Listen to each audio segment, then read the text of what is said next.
پیل کې د مهمو خبرونو سرټکی. د ملګرو ملتونو امنیت شورا کې د پاکستان استازي څرګندونو ته د اسلامي امارت خبرګون. د داعش خراسان په اړه د ملګرو ملتونو د امنیت شورا غونډه. له یوه ترکي شرکت سره د کندهار د مرمرو کان د راایستنې د تړون لاسلیک. او د اسرایلي بندیانو د خوشي کېدا په اړه حماس ته د ټرمپ ضرب الجل.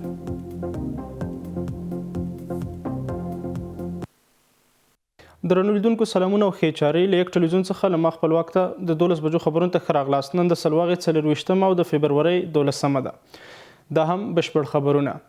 په کندوز کې نوي کابل بانک ته څیرمه ځانمرګي برید ته د غبرګونونو په دوام کې د قطر بهرنیو چارو وزارت دا برید په کلکو ټکو غندلی دی.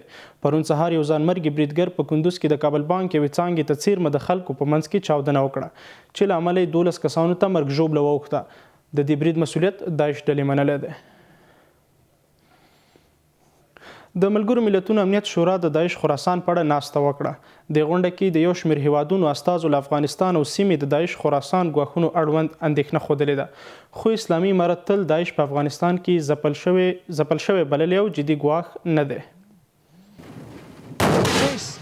د ملګرو ملتونو د امنیت شورا غونډه د نړۍ د ځینو هیوادونو په ګډون د ملګرو ملتونو د ترهګرۍ ضد دفتر د مشر د افغانستان او سیمې هیوادونو څخه د داعش لخوا د ګواښونو په اړه د اندېښنو په څرګندولو سره پای ته ورسېده. د ملګرو ملتونو د ترهګرۍ ضد دفتر مشر داعش خراسان د افغانستان، سیمې او نړۍ لپاره یو جدي ګواښ وباله او ویل چې ځینې راپورونه شته چې بهرني ترهګر افغانستان ته سفر کوي. نوموړي دا هم وویل چې داعش لا هم د منځنۍ آسیا له هیوادونو څخه نوي ځواکونه استخداموي. داسې راپورونه شته چې یو شمېر بهرني ترهګر افغانستان ته سفر کوي. زه غواړم تاسو ته د ملګرو ملتونو د سرمنشي غوښتنه تکرار کړم چې د دې لپاره یې کړې وه چې افغانستان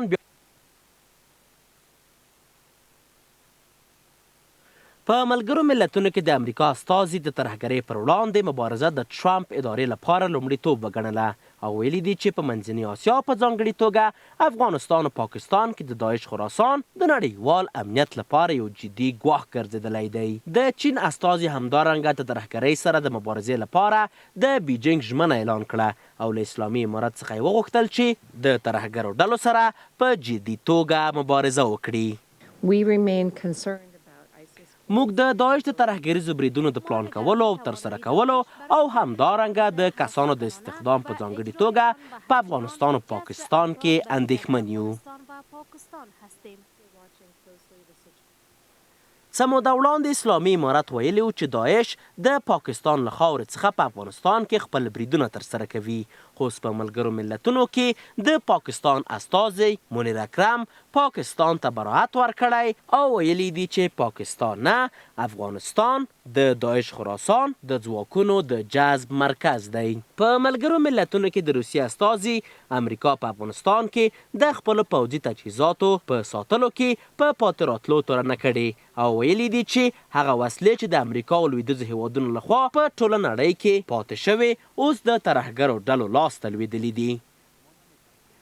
موږ نشو کولی د افغانستان وضعیت له پامه وغورځوو. له افغانستان څخه د ناټو د چټک وتلو له امله ډیری وسلې په افغانستان کې پاتې شوې او د داعش لاس ته ولوېدې. د ډنمارک استازي همدارنګه داعش خراسان د افغانستان او سیمې لپاره یو جدي ګواښ وګاڼه او ویل چې د نړیوالې ټولنې د پرله پسو هڅو سره دا ډله لا تر اوسه له منځه نه ده تللې. د ملګرو ملتونو د امنیت شورا دا غونډه د دوشنبې په ورځ د دې سازمان په مرکزي دفتر کې جوړه شوه. د بهرنیو چارو وزارت په یوې اعلامیې کې د ملګرو ملتونو د امنیت شورا په غونډه کې پر افغانستان د پاکستاني استازي هغه تورونه بې بنسټه بللي چې ګواکې له افغانستانه سیمې او نړۍ ته ترهګریز ګواښونه شته دي. نوموړی وزارت نړیوالې ټولنې ته ډاډ ورکوي چې اسلامي امارت په افغانستان کې د داعش او نورو ډلو پټنځایونه له منځه وړي او په افغانستان کې هم که کومه امنیتي پیښه رامنځته کیږي عاملین یې له ډیورنډ پوړې غاړې راوښتي وي. همداراز پر نړیوالې ټولنې غږ کوي چې که یو شمېر هیوادونه د دې پر ځای خپل امنیتي اقتصادي ثبات د خپلو کورنیو سیاستونو له لارې ډاډمن کړي غواړي افغانستان د ناسمو تبلیغاتو ښکار کړي. د رئیس الوزرا د دفتر مشر کابل کې د چین له سفیر سره لیدنه کې له کابل سره د بیجینګ د پراختیايي مرستو د زیاتېدا غوښتنه کړې ده. ارګ لخوا په خپره شوې خبرپاڼه کې راغلي چې د لیدنه کې دواړو لوریو د اقتصادي اړیکو پر پراختیا خبرې کړې دي او اسلامي امارت له دې هیواده د اوسني حکومت د رسمیت پیژندنې غوښتنه کړې ده. د رئیس الوزرا دفتر رئیس په کابل کې د چین له سفیر ژاوشنګ سره کتلي. ارګ په یو خبرپاڼه کې ویلي چې په دې غونډه کې اسلامي امارت له افغانستان سره د بیجینګ پراختیايي او ساختماني مرستو د زیاتوالي غوښتنه کړې ده.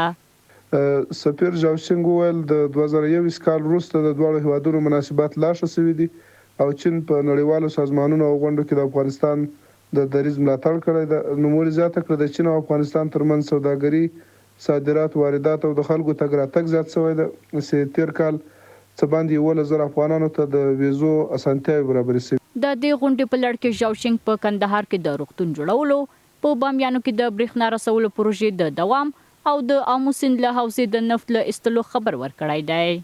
که څه هم د امریکا لخوا د مرستو ځنډول په هیواد کې د خرابېدونکي اقتصادي وضعیت پر اندېښنې زیاتې کړي دي، خو دا ډول غونډې کولی شي د هیواد د اقتصادي اړیکو په ښه کولو کې مهم رول ولوبوي. از اینکه کشور چین یکی از کشورهای صنعتی است و حتی طرح بیارای هم یکی از ابتکارات کشور چین است، به خاطر بست روابط تجاری با کشورها سعی میکنه که روابط حسنه داشته باشه و سرمایه‌گذاریش در افغانستان هم میتونه به سود کشور افغانستان هم تمام شود و به سود کشور خودش هم.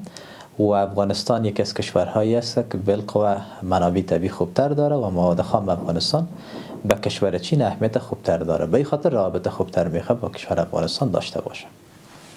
اسلامي امارت له چین د مرستو زیاتوالي غوښتنه کړې، په داسې حال کې چې د نروې کډوالو شورا اعلان کړی چې په افغانستان کې به فعالیتونه نه ځنډول کیږي، خو ځینې پروګرامونه چې د امریکا په مالي ملاتړ پلي شوي وو ودرول شي. د شورا ټینګار کړی چې له 2003 کال راهیسې په افغانستان کې بشري مرستې وړاندې کوي او د بې ځایه شوي افغانانو ملاتړ تر ژمن پاتې کیږي.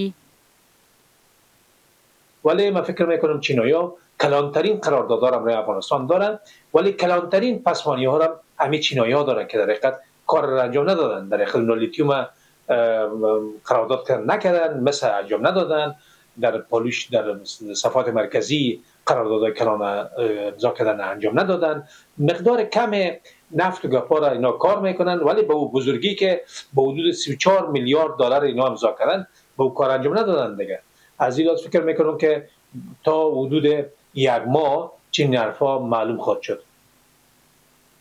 دا په داسې حال کې ده چې د اسلامي امارت له واکمنېدو 3 کاله وروسته چین له سرپرست حکومت سره نږدې اړیکې ساتلې دي، خو تر اوسه د اسلامي امارت د پیژندلو لپاره کوم عملی ګام نه دی پورته کړی.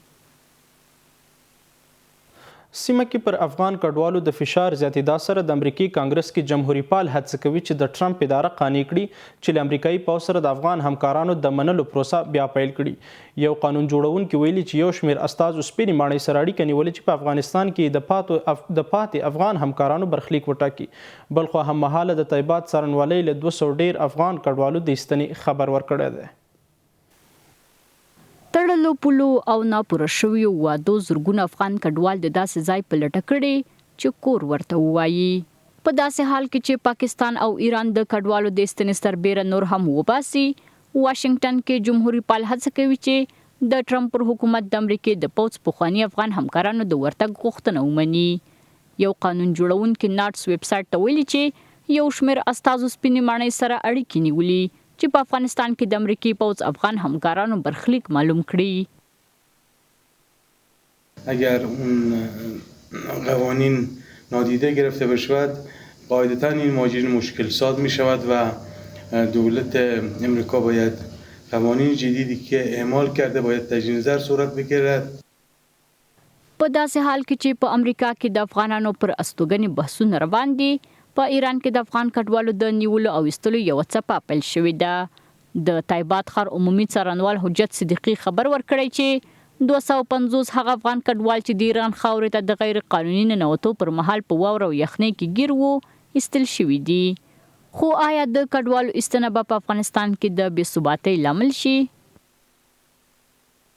که تمام زمینه‌های برگشت داوطلبانه برای مهاجرین افغانستان چه از نگاه تعلیمی، تحصیلی، کار، مسئله مسکن، خوراک، پوشاک متاسفانه آمادگی لازم وجود ندارد. بنابراین برگشتاندن اجباری مهاجرین در افغانستان میتواند سطح بیکاری را بیشتر رشد بدهد. ویل شوی چې افغانستان د امریکای تر وطن وروسته زرګونه افغانان چې د امریکا له پوځ سره همکار وو سرګردان شول.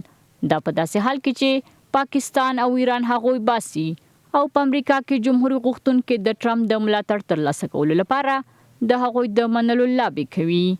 وبلیدل شي چې د جمهوریت پالو د لابي ګړې به تر کومه بریده بریالۍ وي. د پروان د زندان چارواکو دی ولایت کې د 123 بندیانو خوشي کېدا او د بند د مودې کمیدا خبر ورکړی دی. د دوی پر ټکو دا حکم ورته د اسلامي امارت مشر لخوا د روژې تر رارسېدا مخکې شوی دی. د پروان د زندان مسؤلین وایي چې د اسلامي امارت د مشر په فرمان د روژې تر رارسېدو مخکې 21 کسان چې ښځې هم پکې شامل دي د دې ولایت له زندانه آزاد شوي دي.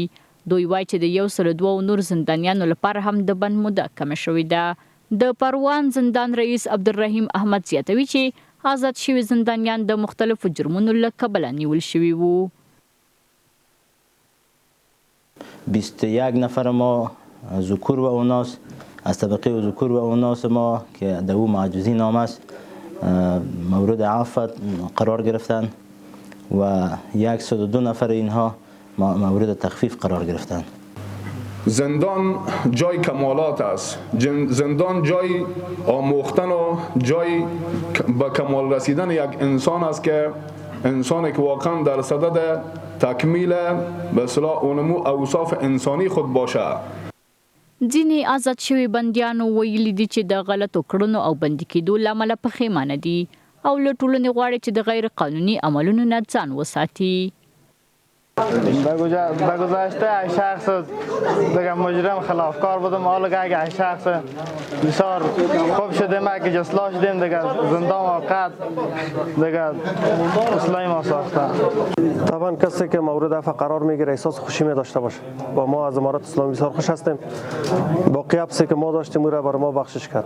د پروان ولایت د زندان مسؤلینو د احصایو له مخې په اوسني وخت کې 542 کسان په دې ولایت کې د مختلفو جرمونو له امله بندي دي چې له دې ډلې څخه 80 تنه یې ښځې دي.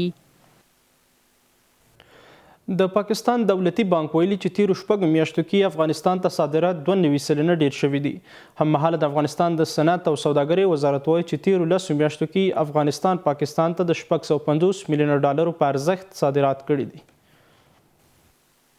د پاکستاني رسنیو راپورونو له مخې د 2024 مالي کال د جولای څخه د دسمبر تر میاشتې پورې افغانستان ته د پاکستان صادرات 504.2 میلیونه ډالرو ته رسیدلي چې دا د تیر کال د ورته مودې په پرتله 92 سلنه زیاتوالی ښیي.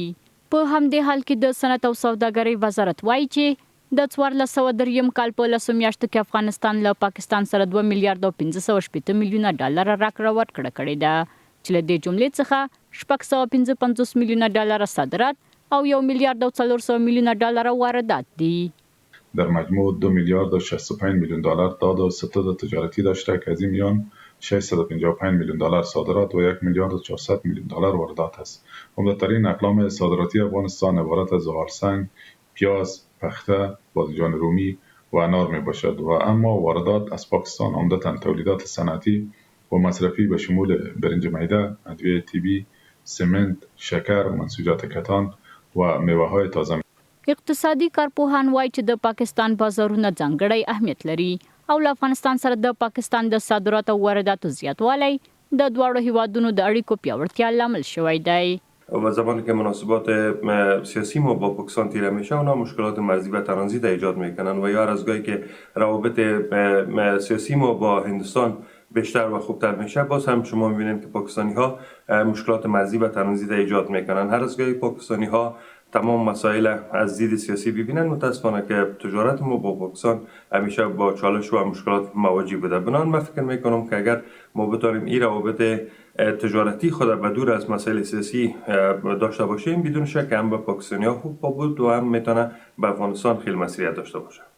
د صنعت او سوداګرۍ وزارت د معلوماتو له مخې له افغانستان څخه پاکستان ته تر ټولو لوی صادریدونکي توکي ډبرې سکاره، پیاز او تازه میوه ده او له هغه هیواد افغانستان ته واردېدونکي توکي سمنټ، بوره او وریجې دي. د کانونو او پټرولیم وزارت د کندهار د مرمرو کان د استخراج او پروسس په پاره یو ترکي شرکت سره هوکړلیک لاسلیک کړ.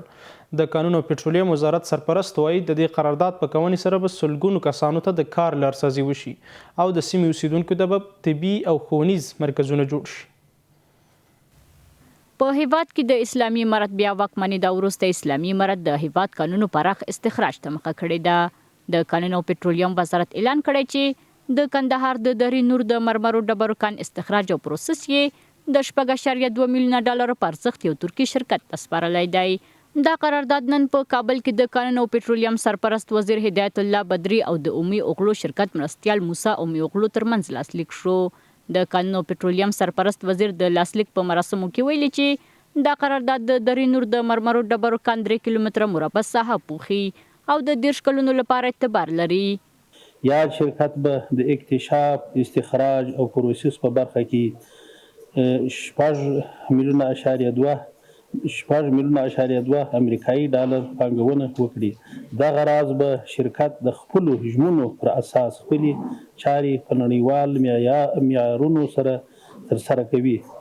د کانونو او پټرولیم سرپرست وزیر ویلي چې د دې قرارداد په لاسلیک سره به سلګونه کسانو ته دندې پیدا شي او د ځایي اوسیدونکو لپاره به طبي او تعلیمي مرکزونه جوړ شي.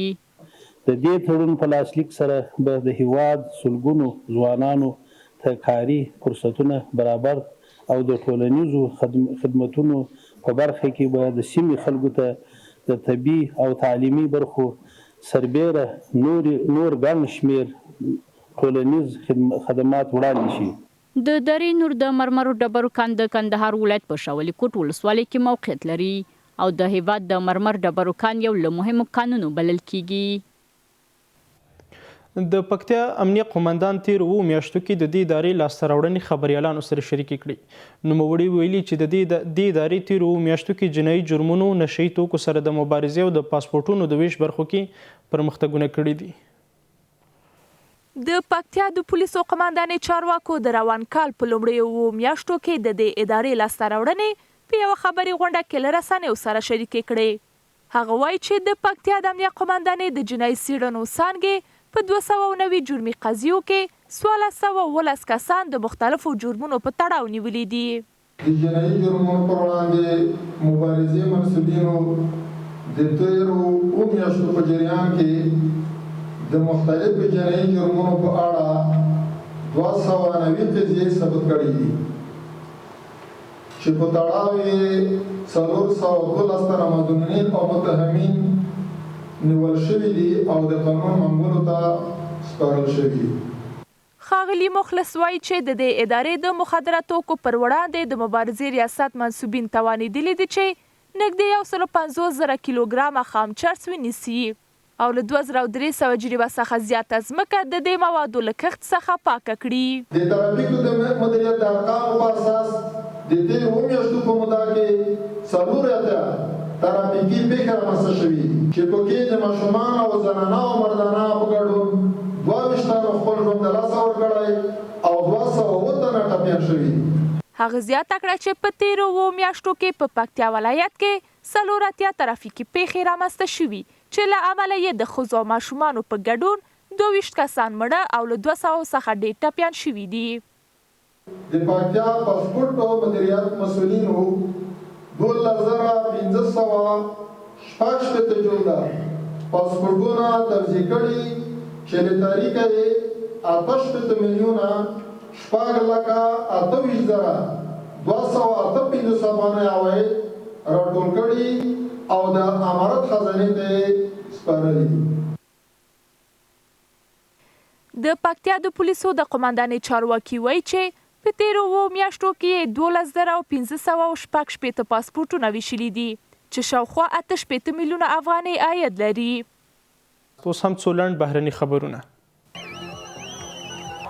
حماس اعلان کړی چې د اسرائیل له لوري د اوربند د ماتېدا له امله د اسیرانو خوشي کول ځنډولي دي. ویل شوي چې د بشري مرستو د نه پرېښودو، د فلسطینیانو وژنې او د اوربند د توافق د نه تطبیق له امله د اسرائیلو اسیرانو د خوشي کولو بهیر ځنډېدلی دی. په همدې حال کې د امریکا ولسمشر ډانلډ ټرمپ ویلي که د شنبې تر غرمې ټول اسرائیلي اسیران یو ځای خوشي نه شي نو جهنم به جوړ شي او اسرائیل باید دغه توافق لغوه کړي. ټرمپ ویلي دا د هغه شخصي نظر دی خو پرېکړه کول د اسرائیل کار دی.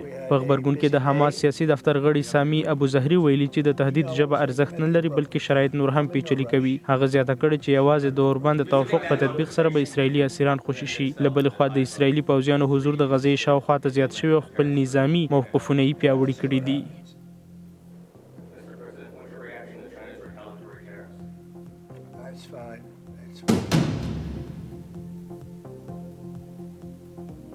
د امریکا ولسمشر ډونالډ ټرمپ د خپلو څرګندونو پر مهال د یوکراین لپاره د امریکا د مالي مرستو په اړه ویل چې نشي کولی دغه سترې پیسې ورکړي پرته له دې چې بدل کې څه ترلاسه کړي. نوموړي اعلان وکړ چې یوکرایني چارواکو ته یې ویلي د ضمانت په توګه به د 500 میلیارډ ډالرو په ارزښت نادر عناصر غواړي. د ټرمپ د وینا له مخې یوکراین هم له دې شرط سره موافقه کړې ده، خو امریکایي سرچینو رویټرز ته ویلي چې د ټرمپ تر مشرۍ لاندې حکومت به خپل اروپایي متحدین تر فشار لاندې راولي تر څو له احتمالي سولې د خبرو اترو مخکې یوکراین ته لا ډېرو وسلو پیرلو ته وهڅوي.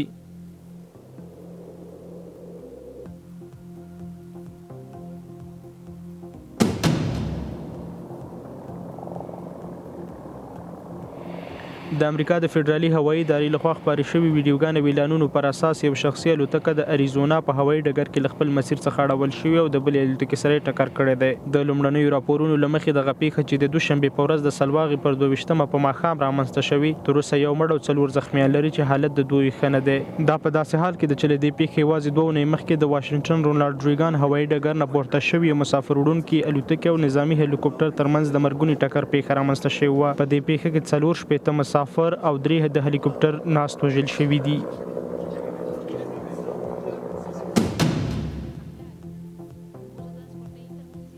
د ګواتامالا چارواکو په مرکزی امریکا کې اعلان وکړ چې د دې هیواد په پلازمینه کې یو مسافر وړونکی بس لویدنې په پایله کې لږ تر لږه 50 کسان مړه شوي دي. د ګواتامالا ولسمشر د دې پیښې په تړاو د ورځنۍ ملي ماتم اعلان کړی دی. دا مسافر وړونکی بس د دوشنبې په سهار له یوه لوړ پل څخه سمندر ته لویدلی دی. قدرمن لیدونکو دا تر دې دمه مهم او وروستي خبرونه تر بیا ښې چارې له یک ټلویزیون سره پاتې شئ.